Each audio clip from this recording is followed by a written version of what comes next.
Hello guys, कैसे हो? तो चलिए शुरू करते हैं बिना किसी देरी के। तो जैसा कि हमने लास्ट एपिसोड में देखा था, वो किंग की डॉटर अपने डैड को समझा रही होती है कि डैड, आपको ऐसी हरकतें नहीं करनी चाहिए, और वह फिर वो लोग वहां से चले जाते हैं।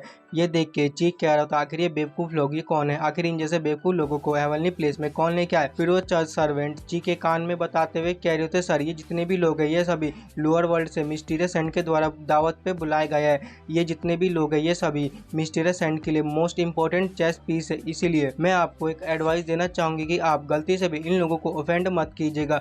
और फिर ये बात सुन के वो ची अपनी नाइफ निकाल लेता है और कहता तो ठीक है, मैं पूरी तरह से समझ चुका हूँ, भले ही वो लोअर वर्ल्ड के पर्सन हो, बट फिर भी मैं आज उन्हें ऐसा खाना बना के खिलाऊंगा कि वो खाना उन्होंने अपनी कभी जिंदगी में नहीं खाया होगा। और फिर वे आगे खाना बनाने के लिए निकल जाता। बट सर्वेंट उसको रोकते हुए कह रही होती, अरे सर जी आप कहाँ जा रहे हैं? एक्चुअली बात यह है कि सेंट ने आपको खाना बनाने के लिए नहीं, बल्कि आपको उनकी हेल्प करने के लिए बुलाया, जैसे कि आलू छीलना वगैरह ये सब आपको करना है। ये बात सुन के जी कह रहे थे, क्या आखिर तुम्हें कैसी बातें कर रहे हो? मैं खाना बनाने का गॉड हूँ और मैं ऐसे फालतू से काम करूँ? और फिर वहाँ पे नियान फेंग भी आ जाता है। नियान फेंग कह रहा होता है, वेल मेरे को आपकी हेल्प चाहिए, क्योंकि ये जो फिश बहुत ही बड़ा है, मैं इतने बड़े शिप को अकेले नहीं बना सकता, तो क्या आप मेरी इसमें हेल्प करेंगे? और फिर नियान फेंग को देखते वो बंदा अपने मन में सोचने लगता है, क्या ये सेंट है? क्या ये सच्ची में सेंट है? बट ये सेंट तो बिल्कुल भी नहीं दिख रहा। और फिर वो नियान फेंग के पास आता और कहता है, क्या सेंट आपको भी खाना बनाने के बारे में कुछ मालूम है? नियान फेंग कहता है, वेल हाँ, मेरे को खाना बनाने के बारे में थोड़ी चीजें तो मालूम है। ची होता है वह अपने मन में सोचने लगता है, तो अब मैं पूरी बात समझ चुका हूँ कि यहाँ पे चल के रहा है। ये बंदा ऐसा शो कर रहा है कि ये बहुत ही ज्यादा अच्छा है, इसको हर एक चीज के बारे में मालूम है, जिससे कि सभी लोग इसकी रिस्पेक्ट करें, और ये चाहता है कि मैं इसका हेल्पर बन जाऊं और इसकी खाना बनाने में हेल्प करूं। सच में इसकी ये स्ट्रेटजी तो बहुत ही ज्यादा अच्छी बात है, तुम टेंशन मत लो। आफ्टर ऑल मैं खाना बनाने का गॉड हूँ, मैं तुमसे बहुत ही ज्यादा अच्छा खाना बनाऊंगा और उसके बाद फिर तुम भी मेरी रिस्पेक्ट करोगे। और फिर नियान फेंग उसको एक गार्लिक देते हुए कहते हैं, तो ये लीजिए, क्या आप मेरे लिए इस लहसुन को छील सकते हैं? ये बात सुन के वो खाना बनाने का गॉड यानी कि ची पूरी तरह से हैरान होता है, कहते क्या आखिर तू ये कैसी बातें कर रहा है? मैं खाना बनाने का गॉड हूँ और मैं ये लहसुन छीलूं? और फिर नियान फेंग उसको एक कटोरे में बहुत सारा लहसुन देता है। फिर हमें दिखाया जाता है जिसके अंदर कुंगपिंग को बनाया जाता है, उसमें कोई दूसरा आग वाला गॉड उसके अंदर आग डाल के उसको और भी ज्यादा गर्म किया जाता है। वो खाना बनाने वाला गॉड अपने मन में सोच रहा होता है, मैं खाना बनाने का गॉड हूँ और मेरे को ऐसे बेकार से काम करने के लिए कह रहा है। और फिर वो कहता है, नियान फेंग मेरे को आप ये बताइए कि आप कुंगपिंग का क्या बनाने वाले? नियान फेंग क्या होता है, वेल कुंगपिंग एक एंशिएंट बीस्ट है और वह बहुत ही बड़ा है, तो क्यों ना हमें काम करें, हम उसके छोटे छोटे पीसेस कर दे और फिर उससे हम थोड़ा सूप बना ले, इससे सूप और भी ज्यादा डिलीशियस बनेगा। ये बात सुन के वो खाना बनाने का गॉड कह रहा था, अच्छा तो आप सूप बनाना चाहते हैं? तो वेल अगर आप सूप बनाना चाहते हैं तो उसमें सबसे जरूरी चीज है पानी का गर्म होना। और वो आगे कुछ कहने वाला होता है, बट नियान फेंग उसकी बातों को इग्नोर करता हुआ उसके पास जितनी भी सब्जियां वगैरह होती है वह उन सभी सब्जियों को उस पोट के अंदर डाल देता है। ये देख के वो ची भागते हुए आता और कहता है, आखिर आप ये क्या कर रहे हैं? आपको एक साथ इन सभी सब्जियों को नहीं डालना चाहिए, सबसे पहले आपको एक एक करके इनको डालना चाहिए। जैसे ही वो उस पोट के अंदर देखता है, ये देख के वो तो पूरी तरह से हैरान हो जाता है और अपने मन में सोचने लगता है, आखिर मैंने ये क्या देख लिया? इसके अंदर जितनी भी सब्जियां डाली ये सभी तो डिवाइन सब्जियां है, इन सभी सब्जियों के अंदर से तो डिवाइन क्यूआई रिलीज हो रही है। और फिर वो अपने लहसन को ध्यान से देखता करता, ये लहसन तो डिवाइन लहसन है, आखिर मैंने इस डिवाइन लहसन पे पहले ध्यान क्यों नहीं दिया था? फिर जो नियान फेंग होता है उसे लहसन की प्लेट लेता है और उसके पोट के अंदर डालते हुए कह रहा होता है, तो इस लहसन को अंदर ऐसे डालते हैं। वो बंदा अपने मन में सोचे जा रहा होता है, सच में यार तुम तो एक बिग बॉस होने के लायक हो, यानी कि तुम एक एक्सपर्ट होने के लायक हो, बट इससे कोई फर्क नहीं पड़ता कि तुम कितने अच्छे इंग्रेडिएंट डाल लो, तुम कितने भी अच्छे सब्जी वगैरह डाल लो, फर्क इससे पड़ता है तुम्हारा खाना कैसा बनता है। एंशिएंट टाइम में और ना मॉडर्न टाइम में, इन दोनों ही समय में कोई भी पर्सन ऐसा नहीं था जिसने मुझसे अच्छा खाना बना सके, क्योंकि मैं हूँ खाना बनाने का गॉड। जब वो सूप पूरी तरह से बन जाता है तो उस सूप से बहुत अच्छी खुशबू उसको आ रही होती है और फिर नियान फेंग उसको कह रहा होता है, तो हमारा सूप फाइनली बन चुका है, अब हम इसको सभी लोगों को दे सकते हैं। और फिर हमें दिखाया जाता है हेवनली प्लेस के बाकी के जो गार्ड वगैरह और कुछ सर्वेंट उस बड़े से पोट को लेके आ रही होती है जिसके अंदर कुंगपिंग होता है। नियान फेंग सभी लोगों को प्लेट देते हुए कह रहा होता है, सभी लोग लाइन में बैठ जाओ, मैं सबको लाइन से प्लेट दूंगा, जो भी लाइन तोड़ेगा मैं उसको प्लेट नहीं दूंगा। और एक सर्वेंट उस ची के पास आती है और उसको भी सूप दे देती है।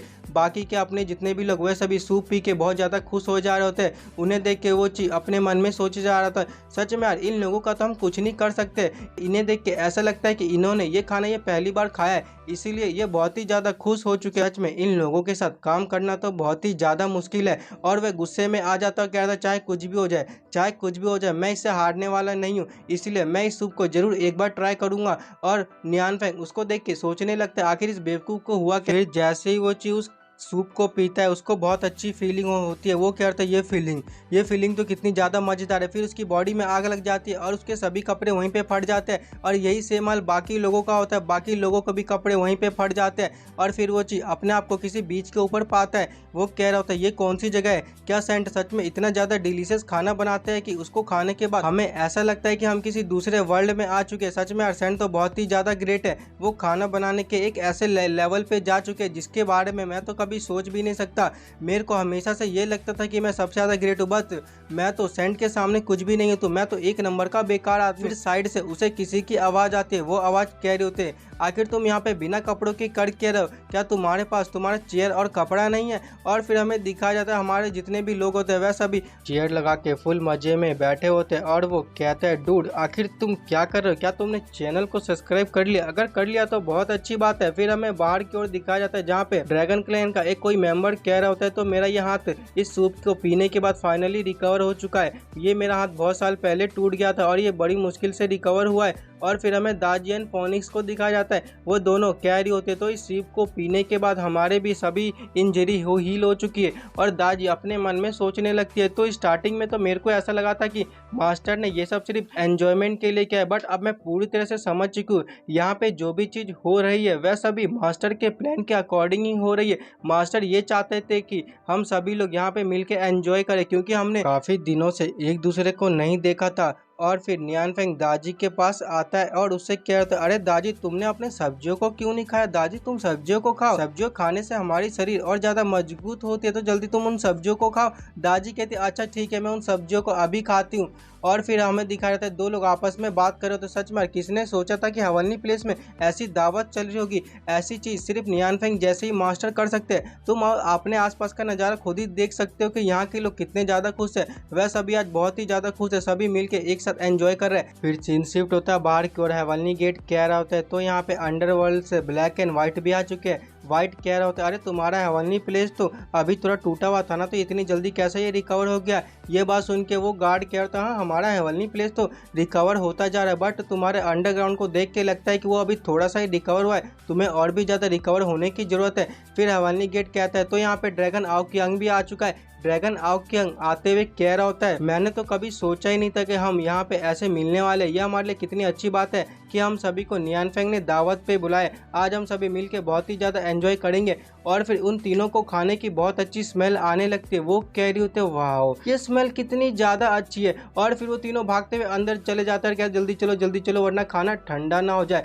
फिर हेवनली गेट कह रहा होता है तो यहाँ पे ब्लैक माउंटेन से डॉग भी आ चुका है। ये बात सुन के वो गार्ड कहता है क्या कुत्ते, आखिर यहाँ पे कुत्ते क्या कर रहे हैं, क्या यहाँ पे मजाक चल रहा है, हेवनली प्लेस में कुत्तों को आने किसने दिया। बट जैसे ही वो ध्यान से देखता है वहाँ पे और कोई नहीं बल्कि ब्लैकी होता है। ब्लैकी को देख के उसके मुंह से खून निकल जाता है और फिर वो डरते हुए कह रहा होता है अरे लॉर्ड ब्लैकी आप तो बड़े लेट आए हो, हम सभी आपका इंतजार कर रहे थे, आप जल्दी जाइए। और फिर ब्लैकी पीछे घूमता है और उससे कह रहा है मैंने सुना कि तू मेरे बारे में कुछ कह रहा था ना, जरा जोर से बोलियो कि तू कहना क्या चाहता था। ये बात सुन के वो गार्ड डर जाता है और कह रहा था अरे लॉर्ड ब्लैकी मैं तो बस ये कह रहा था कि आप ना बहुत ज़्यादा औसम हो, आप जैसा इस दुनिया में तो कोई हो ही नहीं सकता।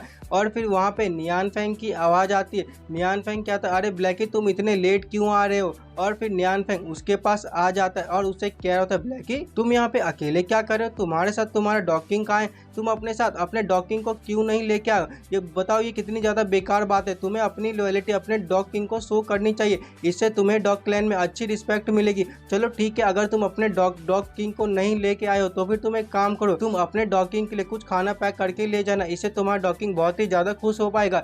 ये सीन देख के वो गार्ड अपने मन में सोचने लगता है मुझे इस बात का डर है कि हमारे सिर्फ ब्लैकी को मास्टर ही कंट्रोल कर सकते हैं, बाकी मास्टर के अलावा इस वर्ल्ड में कोई ऐसा नहीं है जो हमारे डॉग किंग को कंट्रोल कर सकता है। साउथर्न हेवनली गेट कह रहा होता है काश मैं भी उस सूप को पी पाता, क्योंकि उस सूप को एक्सपर्ट ने बनाया है ना, फिर हमें दूर किसी बंदे को दिखाई देता है, उसका नाम मॉस्किटो होता है। मॉस्किटो अब कह रहा होता है आखिर इतनी अच्छी खुशबू कहाँ से आ रही है, और वह अपने मन में सोचने लगता है रिसेंटली मेरे 2 मॉस्किटो अचानक से मारे गए। मैंने बहुत ढूंढा बट मेरे को पता नहीं चला उसको किसने मारा है, इसीलिए मैं इस बात से बहुत ज़्यादा डर गया और मैं इसी जगह पे छुप गया। लेकिन मेरे को आगे जाना पड़ेगा, अगर मैं चाहता हूँ मैं बाहर घूमूं तो उसके लिए मेरे को स्ट्रांग होना पड़ेगा, चाहे वो एंशिएंट टाइम हो या मॉडर्न टाइम। खतरा हर समय बना रहता है, मैं जितना ज़्यादा स्ट्रांग हो पाऊंगा मैं उतनी ही देर तक सर्वाइव कर पाऊंगा। और वह कहता है मैंने ये भी सुना है कि हेवनली प्लेस ने कुंगपिंग बीस्ट को बनाया है, तो क्यों ना मैं काम करता हूँ मैं धीरे से जाके कुंगपिंग बीस्ट का थोड़ा सा सूप पी लूँ। हो सकता है उस सूप को पीने के बाद मेरा टैलेंट पहले से और भी ज़्यादा बढ़ जाए और फिर मैं और भी ज़्यादा दिनों तक सर्वाइव कर पाऊँ। और फिर वो अपने मॉस्किटो का ट्रांसफॉर्मेशन लेके आगे जाने लगता है। वो कह रहा होता है मेरा नाम मॉस्किटो है और मेरी जो कल्टीवेशन लेवल है वो क्वाजीसेस के 3rd लेवल पे है। मैं ब्लड सी में बॉर्न हुआ था और वो जैसे ही थोड़ा आगे जाता है उसको कोई मच्छर की तरह मसल देता है और फिर वहाँ पे किसी न्यू लड़की को दिखाया जाता है। वैसे तो उसका नाम कुछ और होता है बट मैं उसका नाम यून बोलूंगा। यून कह रही होती है सच में यार इस वर्ल्ड में तो बहुत ही ज़्यादा मच्छर है। जब मैं आराम से सर्कुलेशन में थी तब मेरे को बहुत ही डिलीशियस स्मेल आई। मैं ये देखने आ रही थी स्मेल कहाँ से आ रही है, अचानक से मेरे रास्ते में ये मच्छर आ गया और मैंने इस मच्छर को मच्छर की तरह मसल दिया। ये कितनी मज़ेदार बात है ना। और वो सामने देखते हुए कह रही होती है अच्छा तो वहाँ से स्मेल आ रही है तो मैं भी जाके देखती हूँ कि वो जगह कौन सी है।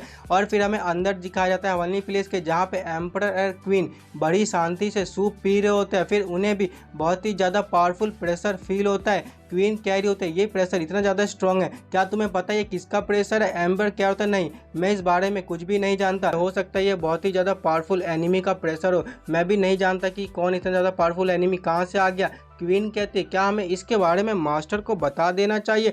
फिर एम्परर कह रहा होता है नहीं अभी मत बताओ क्योंकि अभी तक हमने तो सूप भी खत्म नहीं किया ना। जब हम एक बार सूप खत्म कर लेंगे तो उसके बाद हम मास्टर को ये मैटर आसानी से बता देंगे। फिर नियान फेंग कह रहा होता है अरे एम्परर मेरी बात तो सुनिए। एम्परर भी उसकी ओर देखता है और कह रहा है अरे नियान फेंग बोलिए ना क्या हुआ। और फिर नियान फेंग बताते हुए कह रहा होता है अब मैं तुम्हें क्या बताऊँ, मैंने ना कुछ ज़्यादा ही सूप पी लिया तो ना अब मेरे पेट में हो रहा है दर्द और मुझे आ रही है टट्टी, तो मैं जा रहा हूँ टट्टी करने, तो क्यों ना आप थोड़ी देर के लिए बाकी सब चीज़ों को मेरे लिए संभाल लीजिएगा। एम्पर कहता है हाँ क्यों नहीं, आप जाइए और अच्छे से टट्टी कीजिएगा, मैं बाकी चीज़ें आपके लिए संभालूंगा। और फिर नियान फेंग भागते हुए टॉयलेट में चला जाता है। नियान फेंग के जाने के बाद वह सभी लोग अपने मन में सोचने लगते हैं क्या टट्टी, क्या सच में टट्टी? मास्टर क्या टट्टी करने गए हो? नहीं ऐसा तो हो नहीं सकता कि एक्सपर्ट टट्टी करने जा सके, हो सकता है इसके पीछे कोई बहुत बड़ी डीप मीनिंग हो। सोचो सोचो आखिर मास्टर क्या कहना चाहते थे। तो गाइज इसी के साथ यह एपिसोड खत्म होता है। एक्सप्लेनेशन कैसी लगी कमेंट में ज़रूर बताना और मिलते हैं किसी और एपिसोड में, तब तक के लिए बाय बाय गाइज।